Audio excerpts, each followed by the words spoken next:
Olá, meu nome é Nogueira, Renato Nogueira, e vim trocar uma ideia aqui com o Celso, trocar ideias a respeito do continente africano, do potencial que a cultura africana traz para o mundo enquanto repertório tecnológico, intelectual.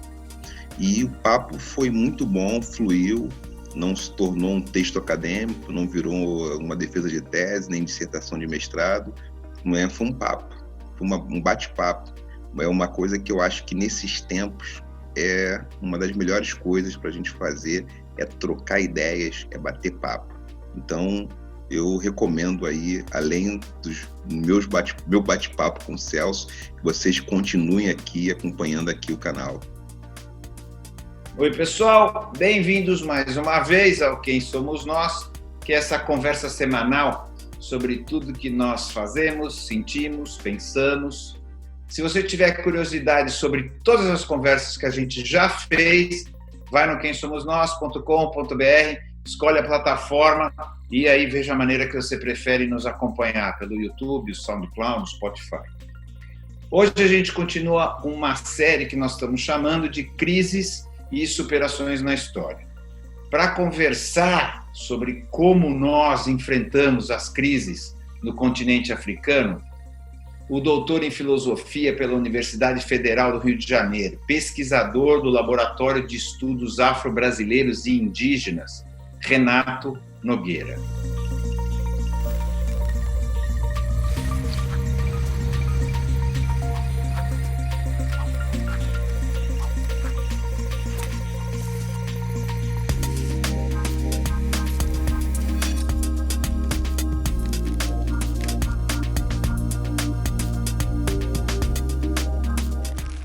Quem é você?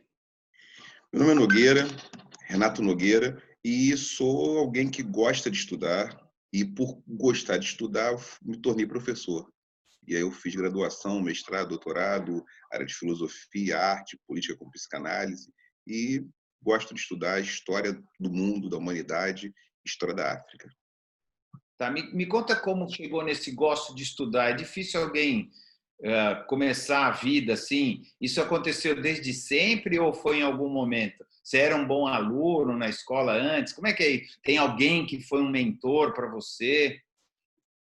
Eu acho que tem um fato que me trouxe para a leitura, que talvez tenha sido meu pai abandonou a carreira militar, meu pai era fuzileiro naval de carreira, quando era criança, pequeno, e ele acabou abandonando, pediu baixa, tinha feito aquela prova, concurso para a Marinha, para poder vender livro, para poder se tornar um empreendedor que vendia livros e discos. E aí alguma coisa que todo mundo falou, caramba, anos 70, no meados dos anos 70, alguém fala, poxa, esse cara está pensando o que da vida, né? Abandonar uma carreira que, no pior das hipóteses, se reforma ali, né, como oficial, né?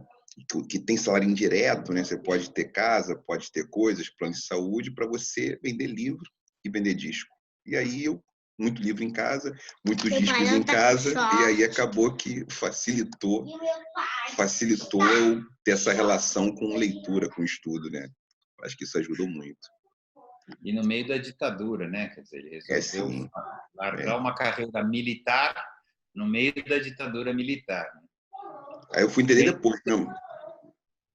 Mas isso foi como você compreendeu isso em algum momento? Quer dizer, nessa época não, né?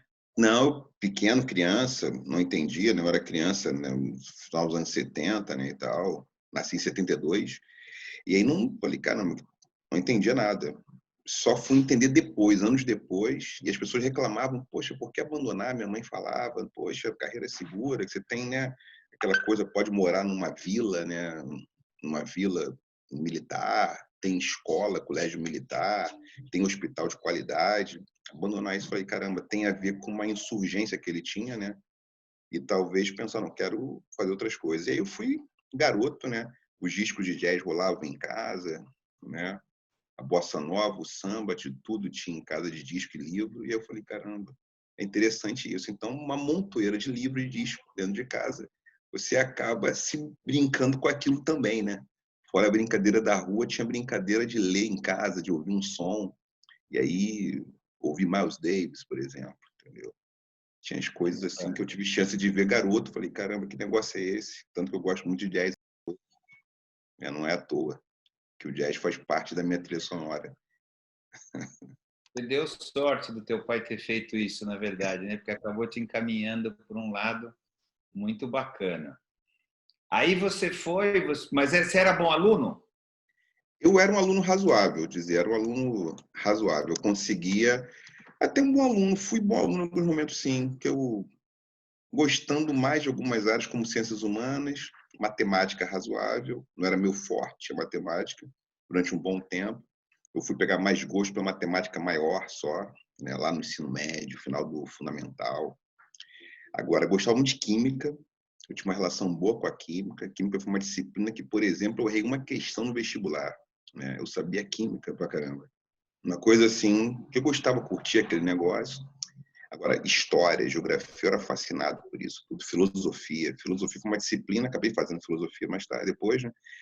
Que eu assisti aula, às vezes, até sozinho na sala, né? Porque a turma nem sempre estava muito afim. Pô, garoto com 15 anos, né? 16 anos, adolescente, aula de filosofia, o pessoal, caraca, né? Era alguma coisa mirabolante, muitas vezes, de outro mundo. Que negócio é esse? O que as pessoas estão falando? Né? O que esse cara está dizendo? E eu ficava ali vidradaço na aula de filosofia. Falei, caramba, isso é mó barato. Sentido do mundo, o que isso quer dizer? Tanto que eu fiz uma orientação vocacional na escola, no colégio, e deu filosofia. Uma loucura isso, né? Deu assim, você tem muito a ver com... Naquela época, né? Fiz uma orientação vocacional em 86, aos 14 anos, antiga oitava série, e aí a psicóloga lá da escola falou assim, você tem... A filosofia tem muito a ver com a sua personalidade, ou ciências sociais também, algumas reflexões da antropologia, mas filosofia se encaixa muito com você. Eu peguei aquele resultado e falei, caramba, que negócio é esse? O que eu vou fazer com isso aqui? Sabia que ia fazer com isso, né? Claro. Não deu nem engenheiro, nem médico, nem nada. Você falou, tô ferrado. O que eu vou fazer com esse resultado? Bom, Meu tá pai até aí, né? gostaria, meu pai até gostaria que eu talvez tivesse feito engenharia, outra coisa, né? Uma carreira, até pensei, pô, Normal. tá, tá, não faça isso. Nem sabia o que você faria da vida, né? Com filosofia. Bom, vamos lá. Aí você, claro, eu já na introdução eu já falei um pouco dos cursos que você fez, das aulas que você dá e tal, que eu gravo antes de falar com Uhum. você. Assim. Agora, você chegou agora, né? Você tem hoje, dá para falar a sua própria filosofia, o teu próprio, porque fazer filosofia é diferente de ser filósofo, né? Sim, E sim. parece que você tem desenvolvido um raciocínio próprio mais ligado à africanidade, etc. Eu posso dizer assim, ou você acha que ainda não está lá? O que eu tenho feito para dizer com o que eu tenho feito investimentos intelectuais em estudar pensamento africano, talvez com mais frequência que muitos colegas do meu campo, da área. Isso eu diria sem dúvida.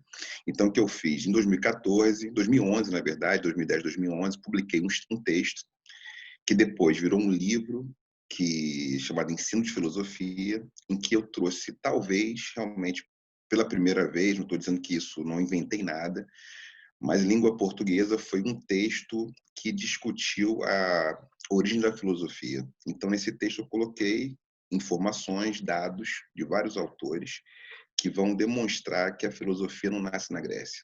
E isso acabou sendo motivo de muito debate, algumas críticas, algumas mais positivas, outras negativas, em relação a colocar que a Grécia, como berço da filosofia, é uma hipótese entre outras.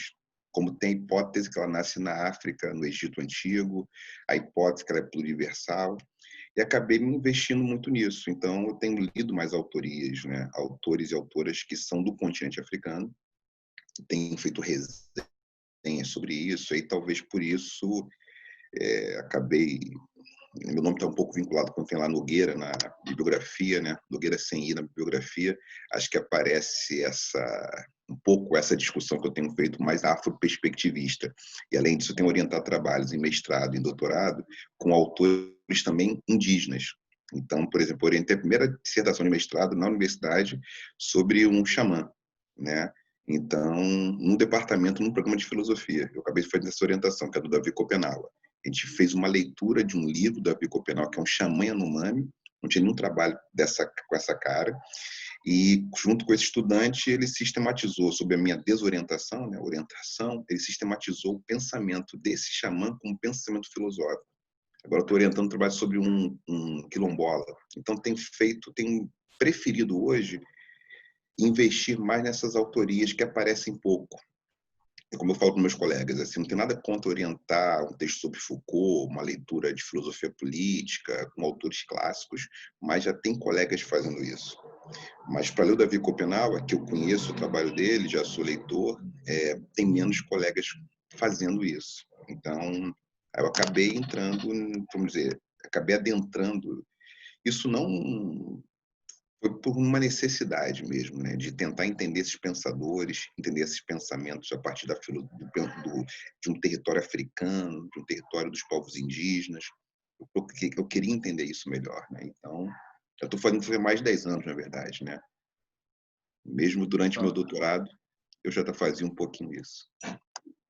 Então, na final, a gente ficou com uma versão da história, vamos dizer assim, né? Sempre assim, né? Sempre uma versão da Sim. história. A história sempre é uma versão. Então, não é que existe algo específico nesse assunto e que a gente acaba não tendo acesso a outras formas de conhecimento, né? Outras formas de pensamento, né? Mais ou menos isso. Então, essas outras formas que você hoje tem interesse específico, é isso? Sim, eu tenho interesse porque eles trazem muitas chaves de leitura. Por exemplo, Attila Bembe, que é um filósofo camaronês, hoje mais celebrado. Eu já tinha lido Attila Bembe, porque né, estava interessado em ler e começou a ser mais lido agora. Mas ele tem várias chaves de leitura para pensar o sistema global hoje, por exemplo, né? Nós Então, fizemos um programa só sobre ele. poxa, então, grande pensador. Eu tenho, inclusive, eu publiquei um dos primeiros textos, um artigo acadêmico, né, que fica muito na academia para ser lido, ligando ele ao Fanon.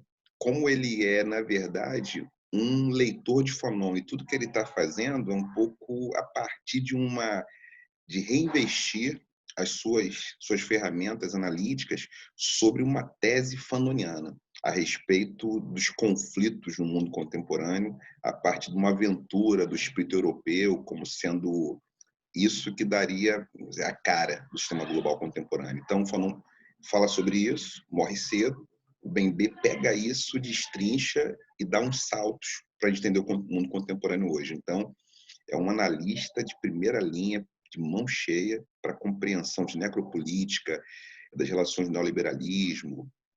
Incrível. Então, por exemplo, eu leio o Feuini Sarr, que é outro menos lido, que fala dos ecomitos do desenvolvimento.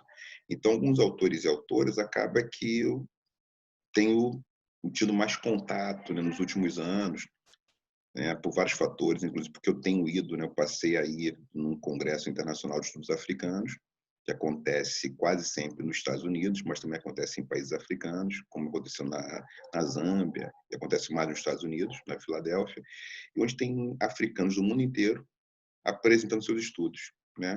O encontro Sheikh Anta Diop. Nesse encontro eu pude trocar ideia com muita gente, né? E aprender muito, tenho aprendido muito, né? Esse ano acho que não vai rolar esse ano, mas esse ano não vai rolar ir para lá. Esse ano vai rolar um monte de coisa. Bom, vamos lá. Então, nesse processo, né, a gente vai entrar um pouco no nosso assunto, sim, que é a África e como a África tem sido tratada de fora para dentro e de dentro para dentro também, né? Então, vamos falar um pouquinho da África que a gente conhece, que a gente não conhece, quer dizer, que você, nesses congressos, nesses seus estudos, você foi lá num fundo de África que, com certeza, a maioria de nós não faz ideia do que é. Você pode dar um pouco um panorama disso, quer dizer, historicamente, rápido, obviamente, mas assim, um panorama de como você vê e como esse pensamento africano que está agora, né, nasceu também tanto da escravidão quanto dos domínios colonialistas, ou antes até, das tribos e tal. Como que você vê tudo isso? Tem uma ideia que eu acho que é interessante pensar com o Sheikh Anta Diop. O Sheikh Anta Diop, ele é um pensador muito interessante senegalês, ele fala em berços civilizatórios. Então, tem um certo berço civilizatório que ele funda um pouco que a gente vai chamar de Ocidente. né, que é um conjunto de valores, de culturas. Então, óbvio que a França não é a mesma coisa que a Alemanha, mas tem sistemas operacionais parecidos, semelhantes. Em África também, ou seja, tem um certo tipo de padrão no continente africano, ou seja, são 54 países, tem centenas de povos, etnias, são diversos, então tem fenômenos que só ocorrem numa região, por exemplo, a que a gente chama de griot, que é a soma dos Guerrouali e dos Gigeli, é um fenômeno da África do Oeste, por exemplo. Não tem isso na África do Sul, na região Sul, por exemplo. Tem coisas parecidas, mas não a mesma coisa que é o griot, essa figura, por exemplo. Agora, o que tem em comum, quando a gente fala em África, é um sistema que eu posso chamar muito mais de sociedades que a gente pode chamar de sociedades estáveis. Ou seja, são sociedades que elas se orientam muito pela tradição. Então, são sociedades que a tradição ela tem um peso muito grande. Mesmo nos contextos contemporâneos, existem elementos de manutenção da tradição. Vou dar um exemplo aqui de algo que acontece no continente inteiro. Então, em várias culturas africanas, existem 3 categorias de pessoas, né? As pessoas que estão vivas, como a gente, as pessoas que já estiveram aqui, que se tornaram ancestrais, ancestralidade, e as pessoas que virão, que pertencem a uma futuridade. Então, existe uma compreensão de que a maneira como eu me relaciono com o meio ambiente, com as pessoas, isso implica numa cidadania daqueles que estão na futuridade. Então, existe uma ambiência nos contextos africanos tradicionais que modifica essa forma de se relacionar com as coisas. Então, sem nenhum romantismo, né, sem romantismo, sem idealização, o que aparece no continente africano tem a ver com uma relação com a tradição, com a ancestralidade, ligada à futuridade. É como se as alternativas estivessem muito presentes naquilo que passou. O passado é muito importante, tanto que tem um Itan, que é um verso iorubá, que ele diz assim, né? Exu matou um pássaro ontem com a pedra que arremessou hoje. Então ele arremessa uma pedra hoje, só que ele matou um pássaro ontem. Isso é um enigma filosófico, né? Eu até escrevo sobre isso, para dizer que a direção do esforço do movimento não é em relação ao futuro, ao que virá. Ou seja, existe uma certa adicção, né, na modernidade, pelo futuro, pelo que virá, pelo novo. Mas tem nesses contextos, assim como tem a palavra, um símbolo adinkra do povo Akan, que quer dizer Sankofa, que tem uma terceira etapa de um processo, Sankoche, Sankoche e Sankofa, que nunca é tarde para olhar e tomar o que ficou atrás, né? Quer dizer isso. Ou seja, tem essa intenção, isso aparece no continente, uma relação com a ancestralidade muito forte, uma relação com a manutenção de certos valores, né? Então, a África tem muito a ver com isso. E isso é diferente um pouco dos contextos da modernidade europeia, do Ocidente. Então, a África tem isso está muito configurado. E tem matrilinearidade também, né? Tem uma ideia de matrilinearidade também que é muito forte, né? Ser uma cultura matrilinear. Muitas culturas são matrilineares, ou seja, a linhagem passa também pela mãe. A mãe é fundamental no processo de manutenção da linhagem. E outra coisa que está no continente africano, muito comum, nas cosmologias, né? As cosmologias africanas têm uma ideia de Iá, da mãe terra, muito comuns. Ou seja, como se fosse um corpo vivo, e esse corpo vivo, a gente tem uma relação com esse corpo vivo, específica com ele. Então, o modo de fazer política, o modo de fazer as coisas tradicionalmente, era um modo, sempre vamos dizer, pautado na tradição, historicamente, né? Pautado na tradição. Então, o continente africano é vasto, é múltiplo, mas tem elementos comuns que configuram uma forma de fazer política, uma maneira de relacionamento com as coisas, né? Então, não sei se eu já falei sobre isso, mas até no relacionamento, né? Eu conheço o Carlos Moore, que é um dos caras que mais me ensinou sobre a África também, porque ele morou em vários lugares do continente, conhece muitos lugares do continente, é um cubano jamaicano incrível, né? Eu conheci em 2007, não te esqueço, quando eu conheci. Ele morou no Brasil um tempo, ficou na Bahia, está sempre por aí. E tem uma coisa interessante sobre relacionamento. Então, não sei se eu já comentei isso alguma vez, mas se eu comentei, vou me repetir aqui, para quem já viu isso. Por exemplo, no contexto dos africanos tradicionais, uma pessoa aos 25, 30 anos não podia ficar solteira. Isso é um contexto africano, isso é no continente inteiro, praticamente. O que isso faz? Isso faz com que tenha regimes de conjugalidade que eles vão obedecer à densidade demográfica de gênero, dependendo do contexto religioso e cultural. Significa que algumas sociedades, como os urubais, um homem pode ter várias esposas. A origem disso ninguém pode ficar solteiro com 25, 30 anos. Então, porque se você fica solteiro ou solteira, você não realiza o seu propósito, o seu espírito. Então, esse homem, aí, mais do que uma poligamia, uma policonjugalidade. Do mesmo modo, entre os Adobi, que é um povo que vive em Camarões, as mulheres podem ter mais de um marido. Então, não é raro uma mulher ter 2, 3, 4 maridos. Ela casa com o primeiro, que é uma escolha ali, tem uma coletividade, depois ela escolhe o segundo, terceiro marido, porque a densidade demográfica permite isso. Então, o arranjo ou seja, a monogamia, ela pode existir em alguns contextos africanos, mas tradicionalmente a densidade demográfica que determinava os arranjos, né? Porque isso tinha a ver com a saúde da comunidade. Porque se uma pessoa for sozinha, estiver sozinha, isso pode criar um grau de risco para a comunidade inteira. Então, várias cosmologias repetem isso, né? Os Dagara, África do Oeste, falam isso, que parece que os Zulus falam lá que está na África do Sul, por exemplo. Então, para dar um exemplo, Dagaras, lá em cima, no continente, Zulus, eles falam coisas parecidas. Se tiver uma pessoa sozinha, solitária, ela, por não ter um repertório espiritual, político, para viver de bem consigo, com a comunidade, tem que ter apoio de outras pessoas, ela pode colocar em risco a comunidade inteira. Então, o casamento é uma maneira de você encontrar repertório em outra pessoa para poder viver melhor com você e com a comunidade. Então, agora, quando a Europa, quando o Ocidente invadiu a África, etc., levou um monte de outro tipo de cultura. Hoje em dia, isso que você está falando, me parece assim, uma coisa que aconteceu, ou é uma coisa que existe ainda, como funciona ainda, ou já foi lá embora e é quase que uma lenda, vou dizer assim.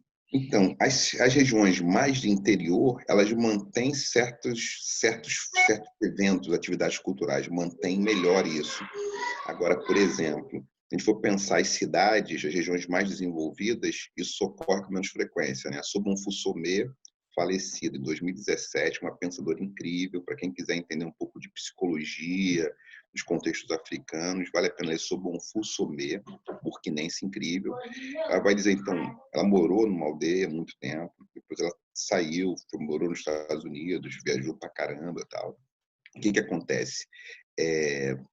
Ela percebe isso, que muitas pessoas mais jovens vão se reinventar, vão viver de uma outra maneira, o que é natural, o que acontece com frequência.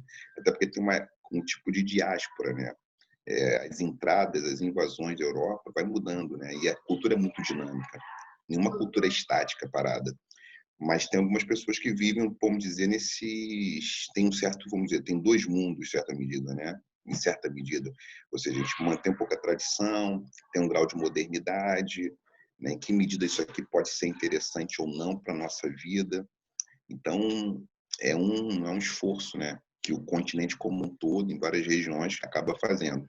Algumas coisas continuam acontecendo, se continua fazendo, como rituais de transição, né, que existem em várias comunidades, que não são religiosos, mas são muito mais culturais. Então, os homens zulus, eles fazem ritual quando, por exemplo, engrossam a voz. O garoto engrossou a voz, passa por um ritual de masculinidade. Esse ritual tem relação porque esse homem que vai ser um guerreiro, ele precisa aprender a usar a força que ele tem. Até porque na cosmologia Zulu, como posso dizer, a grosso modo, tem uma complexidade, mas grosso modo, os homens têm sangue quente, né? Mulheres têm sangue frio. Então, mulheres são mais racionais e equilibradas. Têm sangue frio, elas menstruam, elas são mais capazes de manter o equilíbrio. Os homens são mais desequilibrados, porque o sangue é quente. Isso faz com que o ritual seja decisivo para que ele cresça em harmonia e possa cumprir o seu papel na comunidade. Então, existem cosmologias que vão organizando a vida social das pessoas, né? e vai encontrar um garoto Zulu fazendo o ritual. Engrossou a voz, vambora, os mais velhos vão lá e vambora, vamos fazer o ritual para você poder crescer como um homem digno, e que não vai colocar em risco a comunidade, vai saber o tamanho da sua força, e a sua força não vai colocar em risco outras crianças, outros homens e as mulheres, porque senão ele coloca em risco. Tá, você consegue, a gente, não sei se eu vou dividir certo, tá? Mas você consegue dividir o que era a África antes da escravidão, ou na escravidão do ponto de vista comercial? Porque acho que existia escravidão antes, mas não era do ponto de vista como produto, né? O escravo como produto. E depois, assim, porque isso é pelo menos agora falando do ponto de vista ocidental, né? Assim, você olha e fala, nossa, isso aqui deve ter sido uma machadada na história da África absurda, né? O que era a África antes e o que era a África, o que virou a África imediatamente depois, assim? Acho que quase uma implosão, em certa medida, uma implosão de valores, dos edifícios, da produção cultural, muita morte, né, muito problema, porque os valores se modificaram, uma tensão de valores, né, um certo descarrilhamento, né, existencial também, porque o continente tinha uma outra maneira de se organizar. Então, por exemplo, em matéria de gestão, tem gestão feita pelas pessoas mais velhas que, dependendo das comunidades, mas muito comum isso, que fazem parte de clãs de gestão. Então, tem um mito clássico, né? Falando agora de masculinidade bem rapidinho, tem um mito clássico da masculinidade na África do Oeste, que era as categorias de homens, né? Os homens caçadores, os homens griot, os homens príncipes e os homens ferreiros. Então você pertencia a um clã e você mantinha essa tradição que vinha antes de você. Você tinha uma história dentro de uma tradição. Não tinha essa mudança de lugar. A invasão, ela modifica tudo, inclusive com o processo de escravização, porque a escravização é uma coisa nova no continente. Em que medida? Todas as sociedades humanas têm tensão, tem guerra, tem um monte de coisa. Roma tinha escravidão, né? Obviamente, cidades modernas. A diferença fundamental é que tem um projeto de mercantilização envolvido, um processo de zoomorfização sistemática, que tem a ver com a escravização, né, que a Europa impõe, ou seja, as negociações assimétricas entre as elites da Europa e da África, produziu a transformação das pessoas em mercadoria, né, das pessoas em ferramenta de trabalho. E desumaniza, vira ferramenta. Isso cria uma mudança estrutural muito, muito grande, uma desterritorialização, às vezes mesmo dentro do próprio território. E principalmente para as populações para os povos que vieram, né, no sequestro, no tráfico humano, que vieram para a América. Então, quem vem para a América vem desterritorializado, ainda consegue manter essa tradição, manter a cultura com muita força, com muita resistência, mas a África é como se ela tivesse um grau de implosão, né? A própria ideia de subdesenvolvimento, a ideia de ineficácia de gestão, tudo se modifica, porque as relações se reconfiguram completamente. Então, eu diria que tem uma África antes, assim como tem uma Europa antes, né, do encontro, da chegada da invasão com a África, porque o que possibilitou a Europa também se tornar o continente, a Europa Ocidental, com mais capital, com mais recursos, foi justamente a escravização, porque depois tem uma acumulação radical, isso facilitou, né, ter mais riqueza e se posicionar como continente, né, como continente que dava as cartas políticas, a agenda política do mundo, né? Então, o norte global, a Europa começou dando as cartas, mais tarde os Estados Unidos entram nesse jogo. Então, acho que muda completamente porque tinha uma outra forma de fazer as coisas. Ou seja, o problema é que tinha uma outra maneira de fazer a gestão, né? A gestão da vida era completamente diversa, era diferente, né? Então, mesmo vamos colocar em momentos paralelos, mesmo no século XVI, onde você tinha, por exemplo, criação de porcos na Europa, o pastoreio era muito mais comum, ou seja, os europeus sempre pastorearam mais, né? Os asiáticos também. Os povos africanos, assim como os povos aqui da América, originários, caçavam mais do que pastoreavam. Isso não tinha a ver só com uma questão de tecnologia, tinha uma questão de concepção. Ou seja, a concepção desses povos tem muito a ver com o seguinte: não que não tivesse pastoreio na África e não tivesse caçadores na Europa, mas era mais frequente. Por que mais frequente? Porque nas cosmologias que davam a base para essas ações, a ideia é que os animais são sagrados também e a gente vai lá quando precisa, não precisa o tempo inteiro. Então tem uma ideia que a gente só vai pegar o alimento quando for necessário. Então a gente vive com menos acumulação e a gente também não se organiza pelo trabalho. Isso é fundamental. Isso está nos Batwa, BATWA, povo Bata, um povo que incrível para mim, está aldeado hoje, né, com muitas questões, né. Mas o que os Batwa ensinam?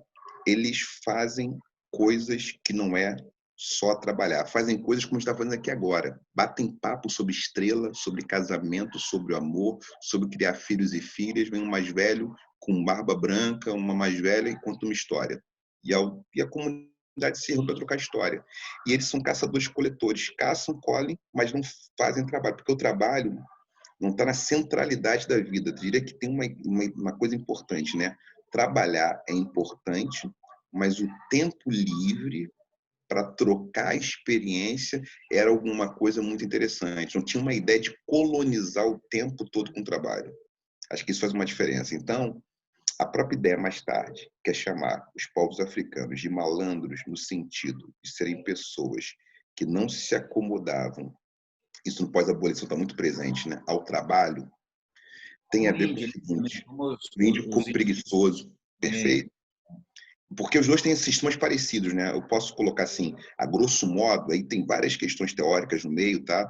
O Diamond ajuda a pensar isso, o Diop também, são autores que eu estou me referenciando, um é biogeógrafo, o outro é antropólogo, historiador, que assim, tem sistemões, um sistema meio euroasiático de gestão da vida política, e um sistema, vamos dizer, afro-indígena de gestão da vida, que eles se parecem mais. O afro-indígena se parece mais porque eles têm mais tempo livre. O tempo livre é usado para trocar ideia, para aprender coisas sobre o mundo, sobre a vida, contar estrela, sobre casamento, sobre não sei o quê. E tem um tempo de trabalho. O ferreiro vai lá trabalhar, fazer ferro, ponto. Mas ele não tem que fazer ferro para acumular, no sentido assim que a modernidade europeia consagrou, né? A burguesia fez algo incrível, né? Que foi assim, ó, o trabalho é muito importante, vamos trabalhar, isso tomou mais tempo da vida. E esse é um padrão que se tornou presente e tem fundamentos religiosos, fundamentos cosmológicos, que não tinha esse fundamento nos contextos africanos. Tem a justificativa de que a tecnologia que esse tipo de pensamento traz mais bem-estar, então coloca isso como progresso versus uma coisa atrasada, né? Isso que também acaba justificando sim. tratar como coisa, né? Celso, muito obrigado por essa deixa aí, porque eu lembro do Feuin Sarr, porque tem um ecomito, porque o Feuin Sarr é um economista, mas ele trabalha com uma ideia de ecomitos, né, dos mitos da economia que fundam as sociedades. Toda sociedade tem seus mitos, né? E tem um mito do desenvolvimento, que a gente pode avançar, vai progredir, vai avançar, vai construir. Os ecomitos, nesses contextos africanos, eles usam tecnologia para o bem-estar, mas o trabalhar em excesso, ele não é proveitoso, porque ele pode obstruir a capacidade de realização do propósito da pessoa ter o autoconhecimento, porque o trabalho pode se tornar uma distração que atrapalhe você de se conhecer. Porque o próprio trabalho tem que ser alguma coisa que faça com que você se conheça, né? O trabalho serve para isso, serve um trabalho. Então, a gente pensar as cosmologias religiosas, né?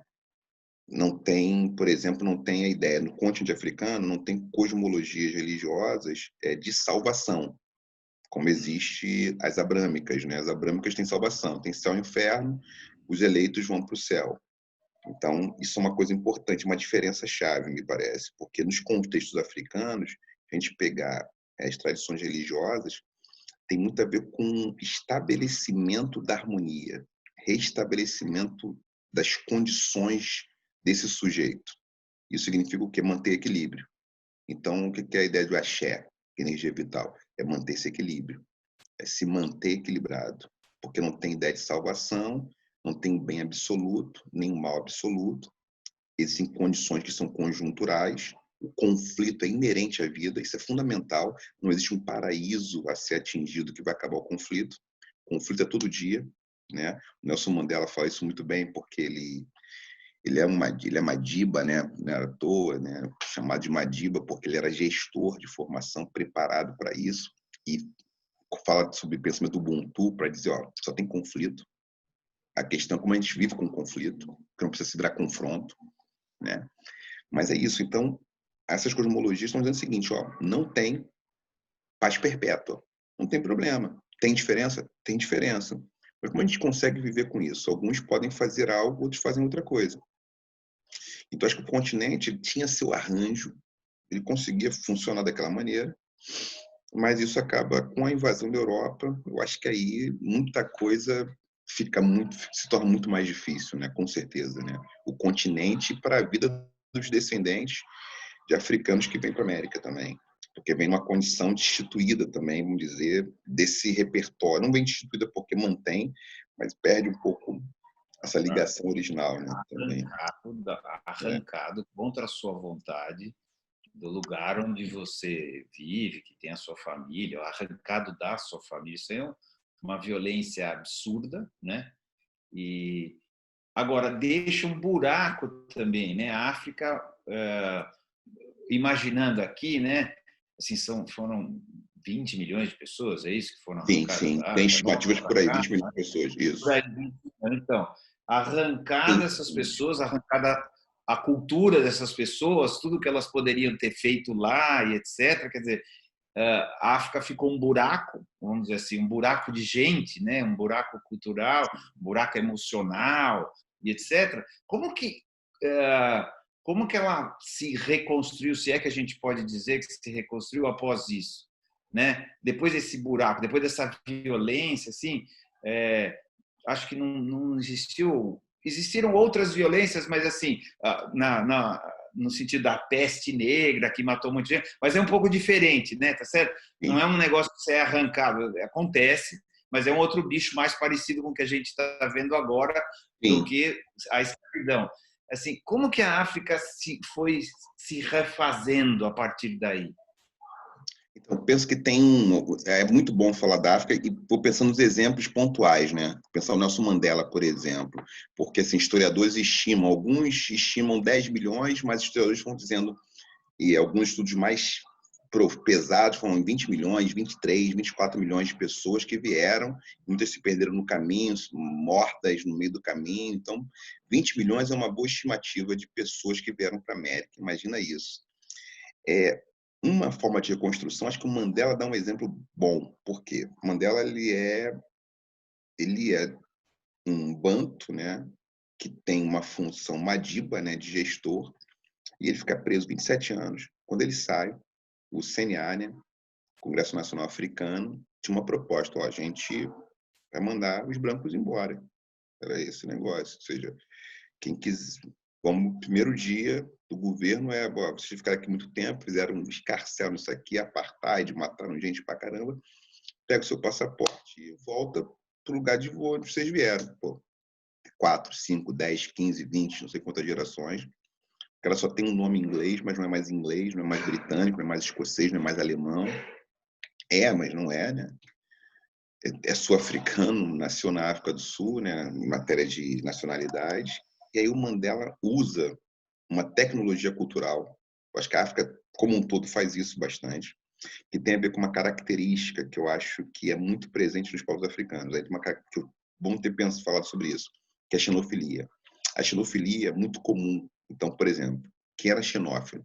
Entre os Namakala, um conjunto de povos, de clãs, né, os Namakala, todo estrangeiro que chegava, um Namakala queria conhecer o estrangeiro para aprender a língua desse estrangeiro, aprender os costumes. Então, o estrangeiro tinha garantido ficar 3 noites ali e trocar uma ideia. Então, a xenofilia, uma prática que acontece que é diferente de outros povos, que acontece com Mandela. Ele fala assim, pode usar uma tecnologia Ubuntu para isso. Ubuntu não tem perdão, não é cristão, né? Moral, um moral. Então, não é assim, todo mundo se ama, isso não é possível.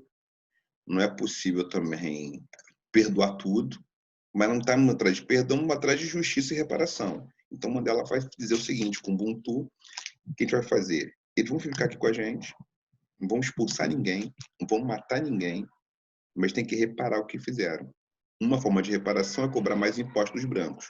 Ponto. Por exemplo, e aí começou um debate em torno disso, que é assim, o que a gente faz?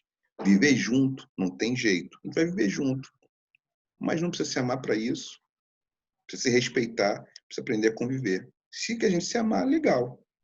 E aí o Mandela foi um bom debate, porque uma parte da CNA, essa é uma tensão forte. Era, ó, expulsa geral, ou faz o que eles fizeram, ou não, manda embora. Primeira coisa, manda embora, todo mundo embora. Então, esse avião pousando na África do Sul ali, e vamos para a Europa, vai para a Europa todo mundo. Manda para algum lugar, pega o sobrenome aí, de onde é esse sobrenome? Vai para a Europa. E o Mandela fez, então, acho que a forma da África de se reerguer foi dizer o seguinte, a nossa prática milenar, uma prática de xenofilia. A gente gosta de escutar os estrangeiros. A gente tem uma relação com o estrangeiro de, pô, vamos aprender essa história, a gente gosta disso. Então, vamos fazer como? Vamos usar o Ubuntu, que é isso, uma pessoa através de outras pessoas. O Ubuntu ficou muito famoso, tá até em camiseta, né? Tá em Facebook, né? Tá no WhatsApp, eu só boto Ubuntu. Mas o Ubuntu tem nada a ver com algumas coisas que eu vejo por aí, que é, vamos nos abraçar, a gente está todo mundo junto. Não é bem isso. O Ubuntu o conflito está aqui, a gente tem um monte de problema, mas a gente tem que aprender a viver junto, porque tem repertórios que você tem que eu não tenho, e o que eu tenho pode ajudar a comunidade, e o que você tem ajuda a comunidade. Vamos repartir as responsabilidades e vamos tocar o barco juntos. Então, Você acha que deu certo? Você acha que deu certo? eu acho que não está Ele fácil. conseguiu colocar dessa maneira. Quer dizer, ele tinha uma coisa especial e tal, mas depois que ele morreu, né? Você acha que as coisas aconteceram?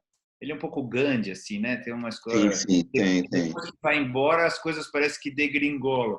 Pelo menos na minha opinião. Eu não sei qual que é a tua opinião. Eu acho que numa coisa, né, numa situação difícil, né, tem muitos conflitos, sim. Eu acho que a gente precisa continuamente relembrar para poder pactuar novamente. Os pactos são feitos. Às vezes o pacto é transitório, o pacto dura pouco tempo, né? Que nem às vezes um acordo que você faz ali dura uma semana. Tem que refazer os acordos. Ao mesmo tempo, né? Eu acho que tem, limpando aqui eu poder edita, né? Suor da. Lindo, não, tá ótimo. É, depois de algum tempo, acho que tem uma coisa de refazer os pactos e formar as pessoas dentro dessas culturas, formar as pessoas. É para uma cultura que era comum no continente. Então, por exemplo, se a gente pensar um povo Zulu do século XVI, XVII, você não tem manicômio, né? Você já tem na Europa, você já tem prisão na Europa, né? Não tem prisão nem manicômio lá, na África, no continente. Vamos pensar os Zulus e os ingleses, né? Você tem ali prisão, tem calabouço, tem, né? Um monte de coisa. E não tem lá. Como que se faz? Resolve um conflito. Então, uma pessoa foi e roubou uma cabra da outra pessoa. E comeu a cabra, tirou leite, matou, comeu, alimentou a própria família. Essa pessoa vai trabalhar 15 luas cheias para repor o que ela fez. Isso é um exemplo de uma tecnologia de resolver conflitos. Então, você faz uma gestão desse tipo. Você faz até coisas mais graves. Você tem uma maneira de resolver que a pessoa ela vai trabalhar, vai fazer alguma coisa para recuperar um Compensar. pouco aquilo, né? Para Compensar. compensar. Quem que é? Teria é a tradição que determina isso, quer dizer, o valor de cada ato errado, ou tem alguém que é um juiz? Porque também fica um negócio esquisito. Não tem uma lei escrita, né? Tá certo sobre isso? Ou tem? Então, na tradição, se pensar assim, tem um Mogobe Ramose que fala muito sobre isso, que é um cara muito legal, sul-africano, até o Boaventura Souza Santos tem vídeos deles trocando ideias, tal, que é o sociólogo português com ele. O Mogobe Ramose é um filósofo bem interessante com isso. Isso acontece nos contextos mais tradicionais, você tem como? Você tem um grupo de pessoas faz a gestão, que são pessoas mais velhas. Então, não tem uma pessoa só que decide. Essa decisão é feita por alguns mais velhos que vão ajudar a a decidir isso. Numa decisão geralmente monocrática, de uma pessoa só. Mas tem um grupo de mulheres e homens mais velhos, que vão ajudar a pessoa a fazer isso. Você cometeu um crime aqui, fez um negócio, uma coisa que não é legal. Como é que você recupera isso? Você pode fazer o que por isso? A gente vai conversar. Essa pessoa não vai ser presa, né? Não vai ser assassinada. A gente vai conversar para que ela faça alguma coisa que recupere aquelas circunstâncias. Eu acho que isso está um pouco presente. O que o Mandela fez está presente também em várias culturas africanas. Está presente uma tentativa de fazer isso, que é conviver com a diferença. Eu acho que existe, tanto que, por exemplo, uma coisa muito comum, os africanos serem poliglotas. Isso já era uma coisa anterior às invasões. Porque se você é, por exemplo, quimbundo e seu pai é Olof, não, a mãe é quimbundo, o pai é Olof, são etnias africanas, né? O filho vai falar Olof e vai falar as duas línguas. E vai falar, né, no caso, você morar no Senegal, vai falar francês. Então é muito comum as pessoas falarem línguas, porque é como se essa coisa, você viver um mundo vasto e amplo como ele é. Eu acho que esse convite, a diferença, a diversidade, é o que pode criar essas condições de a gente entender o lugar do outro e tentar conviver com a diferença. E agora, concordo contigo que não é nada fácil. Agora, eu acho que tem um repertório africano que pode ajudar o mundo inteiro. Como tem repertórios, eu acho, dos povos indígenas, que podem ajudar o mundo inteiro. A forma da gente fazer as coisas, a maneira de fazer as coisas, a maneira de se relacionar com as coisas. Então, acho que esse é um desafio tremendo que a gente tem, que como a gente faz isso? Troca ideias e faz diferente. Tem gente que contrapõe isso para dizer o seguinte: não, isso funciona em pequenas tribos indígenas, isso funciona em pequenas, não sei o que lá. Uma coisa é isso, outra coisa são 7 bilhões de pessoas. Como é que elas podem ser administradas, vou usar essa palavra, dessa maneira? Como que você olha isso? Eu acho que esse é o grande desafio. O grande desafio é como fazer isso em larga escala. De que maneira fazer isso em larga escala se a gente tem um sistema como o nosso hoje. Então, eu fico pensando aqui, especulação, né? Especulações de filosofia política. Se hoje fosse, por exemplo, fazer uma escola, se eu fosse hoje convidado para... Eu faço consultoria para escola, né? Escolas privadas, nas públicas eu vou lá espontaneamente, por convite, faço algumas incursões, troco ideias, faço workshops. Eu faria coisas no varejo também, vamos dizer, nas micropolíticas e coisas no atacado. Mas no varejo, o que a gente pode fazer? Vamos pensar violência masculina. Né? Então, tem muitos casos hoje de homens que são acusados de agredir as mulheres. Parece que no confinamento aumentou esse número. Eu aprendi uma coisa com a Sandra Benite, que é uma Guarani, uma mestra para mim. Ela mora no Rio de Janeiro, ela faz doutorado em antropologia, ela é Guarani. O filho dela faz engenharia florestal, lá em Santa Catarina e tal. Ele já chegou na faculdade sabendo um monte de coisa, né? Sobre floresta. Ela fala, pô, você sabe um monte de coisa, pô. Fala com o teu professor que você já sabe algumas coisas aí. E ela fala que não tem feminicídio na aldeia. Né? Então, tradição não tem feminicídio na aldeia. E eu estava pensando uma coisa, estou trocando ideia com o Pacofi, que é um ganense, que a gente ficou mais de uma vez dividindo o quarto, né, nos congressos africanos, que no contexto tradicional você não tinha essas notícias também. Então, entre os Zulus não tem casos feminicídios tradicionalmente. Era uma coisa estranha para eles, né? Um homem matar a mulher. Era uma coisa muito estranha. O que eu penso? Parece que os rituais, né, durante a adolescência e a juventude, ajudam esse homem a fazer um percurso em que ele dialogue melhor com a sua brutalidade, com a sua violência.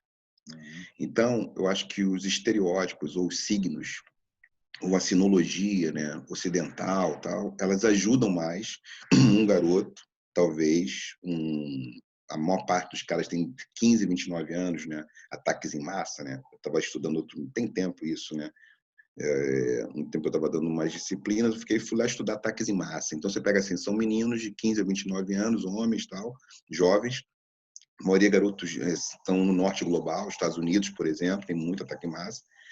E os caras são fãs de ação, super-heróis. Óbvio que ninguém vai dizer que você vê um filme de ação vai virar né? Não é isso.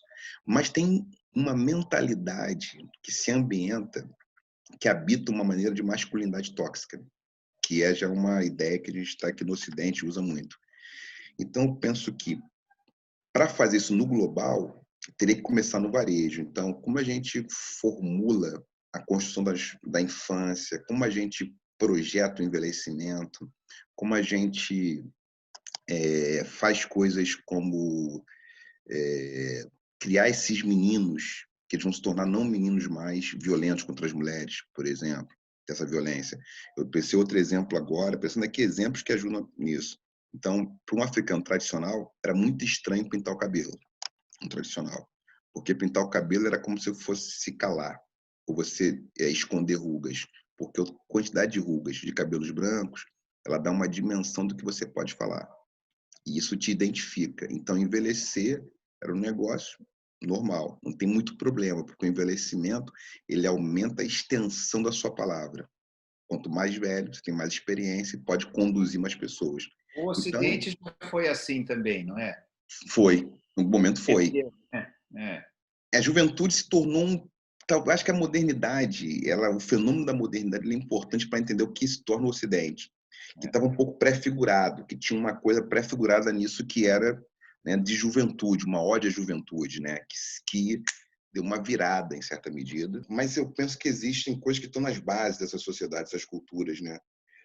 Não para o bem ou para o mal, no sentido assim que uma é boa, outra é ruim, mas sem querer comparar, né, exatamente, mas pensando existe uma ideia, né? Uma coisa presente nessas cosmologias que eu acho que é de fazer pequeno, fazer em pequenos grupos, concordo, que não é tomar grandes proporções, que facilita, assim, a convivência em comunidade. Você tem uma aldeia com 2.000 pessoas, todo mundo se conhece, né?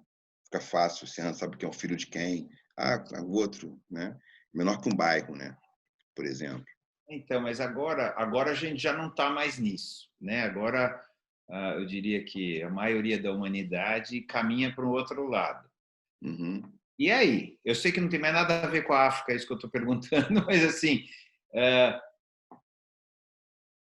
parece um pouco irreversível, mesmo com a pandemia, mesmo com tudo isso, parece que a gente caminha por uma urbanização cada vez maior, tudo ao contrário, por um volume de gente que deve se estabilizar entre 9 e 10 bilhões, segundo as Sim. pessoas falam, que é gente pra cacete. É. Então, assim, do teu ponto de vista, olha, você acha possível, porque as coisas que você está falando é super legal, mas você acha possível que a gente consiga caminhar para isso? Eu acho que dá para caminhar, mas tem que mudar muito a mentalidade. Por que eu acho que dá para caminhar? Eu lembrei do Domenico Di Masi, o italiano, Uhum. ócio criativo. Ele fala em trabalhar 2, 4 horas por dia, ócio criativo. Ou então ele tem que mudar a matriz produtiva, no sentido, não estou falando de o fim do capitalismo, o socialismo, o comunismo, não se trata disso, mas se trata de uma outra relação com o meio ambiente, radical. E aí você comentou, não é só a África traz um repertório para isso. Eu lembro de gente que está muito perto de nós aqui, né? Como, por exemplo, Ayrton Krenak. O Ayrton Krenak tem falado sobre isso pra caramba. Eu acho que combina muito com o que alguns povos do Quênia falam, que são povos que conversam com árvore, conversam com montanha, se relacionam de modo diferente. Então, acho que a gente pode urbanizar, ter um grau de urbanização, tem tecnologia, mas tem que ter uma relação com o meio ambiente que não é só uma relação extrativista de depredação. Eu acho que isso é uma dificuldade. Então, para mim, a dificuldade chave é como a gente se relaciona com a vida. Então, tem uma coisa que eu tenho escrito sobre isso, né? É isso, você comentou sobre filosofia, mas é um texto meu, sobre sistemas mais cosmofílicos, mais cosmofóbicos. Eu, lendo um monte de gente, estou pensando sobre isso, que assim, tem sistemas que têm uma amizade ao universo, ao meio ambiente. Essa cosmofilia, ela inclui biofilia, uma amizade à vida. Então, são sistemas que eles gostam e para a vida existir, não é preciso eliminar outras vidas. Então não tem que eliminar nada, porque tudo que existe está aí, a gente pode conviver de alguma maneira. E que não tem hierarquia também, né, entre as vidas, porque eu acho que a questão toda é a hierarquia. Existem vidas melhores do que outras vidas, né? E aí isso desencadeia um monte de coisa, né? O perfeito. Ó, Celso, essa parada, acho que se a gente pegar, e aí sair um pouco de África, né? Para pegar de África um pouco essa tecnologia que está nos bancos, por exemplo, de que a gente tem que conversar com 3 tipos de pessoas, as que já passaram, as que virão, além da gente, para fazer as coisas, e pegar um pouco aquilo que está no alto do Xingu, que o Yanomami sabe muito bem, né? O Davi Copenau, que é que os outros bichos também são gente. Uhum. E aí muda o cenário. A gente pensar essas tecnologias, esse repertório, a relação é outra. Tudo que tem vida tem valor, a gente tem que respeitar isso e achar uma maneira de se relacionar com essas coisas. Eu tenho que achar uma forma. E qual forma é essa? Eu tenho que saber escutar o meio ambiente, escutar a natureza, escutar os outros, e a gente tem que achar um modo de conviver sem que seja necessário separar o joio do trigo. Me parece que tem uma hipóstase, uma reinterpretação de um fenômeno cosmológico, de um mito fundador, que é separar o joio do trigo. Eu estou aqui caricaturando, né? Acho que fica fácil para entender, né? Isso é uma dissertação, mas assim, que tem uma ideia de que tem alguns que merecem a vida e outros não merecem. Alguns merecem o paraíso, outros merecem o inferno. A gênese dessa tese, isso é da gênese para outras práticas, que é assim, alguns podem ser eliminados, outros não podem ser eliminados. Se eu entendo que só existe vida e não tem joio e trigo para ser separado, tudo tem valor, e não é só joio e trigo, é um monte de coisa, né? Tem trigo, tem joio, tem Os coisa assim. eleitos e os não eleitos, os escolhidos, né? Tem, Né? tem. Eu acho que essa ideologia da tribo eleita é uma ideologia complicada, porque tem Claro, várias tribos, não tem que ter só uma eleita. E aí claro. essas tribos têm que conviver, inclusive, com outros bichos, escutando as necessidades de outros bichos. Isso tem que mudar a matriz econômica, a forma de produção. Ou seja, não dá para a gente extrair minério de tudo que é lugar. Tem que ter Mas você cuidado. acredita nisso de verdade?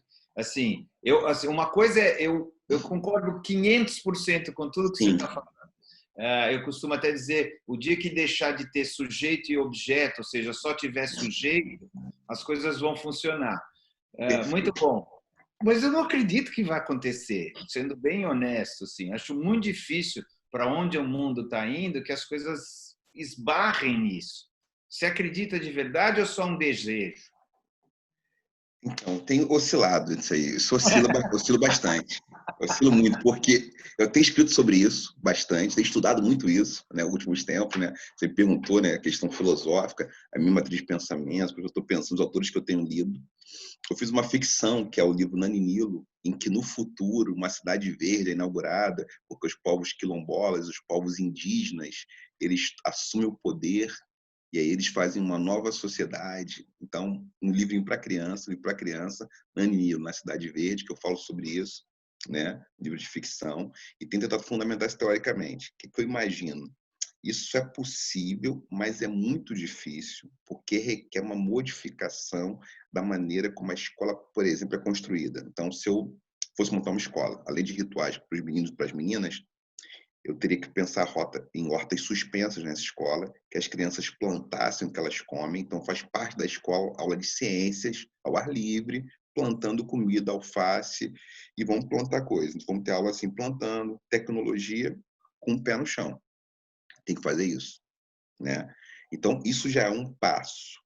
Um outro passo, a gente tinha que instituir que instituições, organizações, empresas, as cargas horárias fossem menores, no sentido de que a gente pode ter mais pessoas fazendo e mais pessoas trocando. E a gente ter mais espaços que a gente chama de lazer, mas que são espaços de encontro. Encontro como esse, um bate-papo. Estou aqui trocando ideias sobre isso, para aprender coisas e para fazer um tipo de amarração de uma inteligência coletiva. Como eu não tenho um repertório para fazer tudo, fazer tudo, então vamos pensar na Zâmbia. Um casal de amigos casou na Zâmbia, né? Um barato. O Julinho e a Carol. Estavam na África, estavam casar aqui, casaram lá. E então, lá para o casamento, tem um ritual para os homens e para as mulheres. Passam por um ritual que dura mais de uma semana, geralmente. Para eles foi suave, que é o seguinte, o cara que vai casar com uma mulher não sabe o que espera.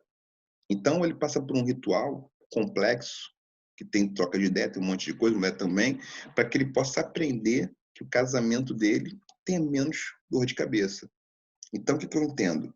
A gente vai ter que fazer menos coisas sozinhos, fazer aquilo que é um conceito filosófico que eu tenho usado, que o Ramós é um conceito mais africano mesmo, né, filosofia africana, que é polidiálogo.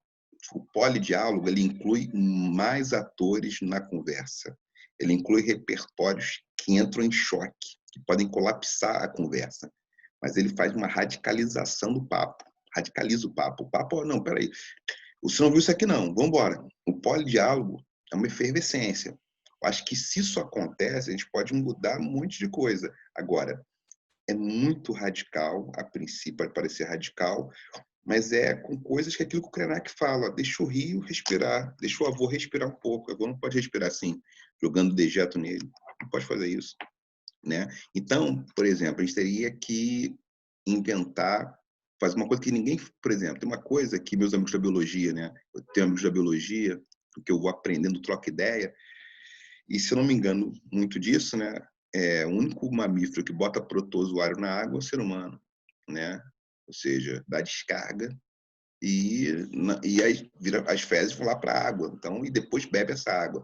A gente tem maneiras de fazer isso. Tem tecnologias indígenas, tecnologias africanas do século XVII, que nunca botou um dejeto em água. Enterrava, fazia adubo. E isso pode virar energia. A gente podia criar banheiros sustentáveis, né? Isso ia empregar um monte de gente, fazer um monte de... mudar para caramba a arquitetura dos espaços, do ambiente. Os rios iam ficar mais limpos. Isso poderia virar energia para a própria casa. Tem tecnologia possível de transformar metano em quê? Em energia, para acender a luz, para fazer as coisas, para ligar o computador. Então, é um sistema complexo, esse desenho é possível. A gente tem hoje pessoas com esse desenho, estou aqui dando um exemplo, na escola, nas casas, os banheiros na casa, não dá descarga mais. Para Oi? isso, você Oi? acha que é possível, mas os interesses não caminham para esse lado. E a gente sabe que o mundo se movimenta por Sim, interesse, vamos chamar sim, assim, sim, né?